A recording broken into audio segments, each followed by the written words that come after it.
আরে কোথায় গেল সেই জায়গাটা? কোথায় গেল? আরে এই তো সেই কুয়া, যেখানে আমাকে তপস্যা করতে পারলেই আমার ভাইয়ের চিকিৎসার জন্য যা দরকার তা আমি পেয়ে যাব। তবে আমি যতদিন লাগে আমি এখানে তপস্যা করে যাব। কি বলছো? তুমি যাবো?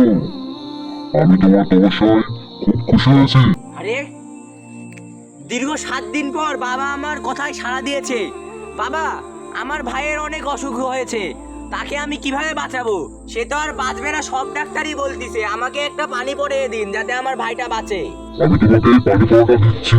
তুমি এই পানিটা খাওয়া নিয়ে তোমার দুধ খাবে আর তোমার ভাইকে দুধ খাওয়াবে। দেখবে তোমার ভাই ঠিক হয়ে যাবে।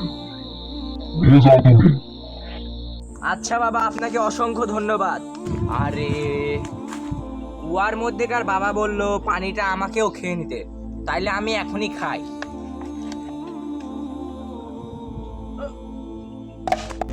কারোর ওপর শিরিক না করে আল্লাহর ওপর বিশ্বাস রাখুন, তাহলে সব কিছু হবে ইনশাল্লাহ।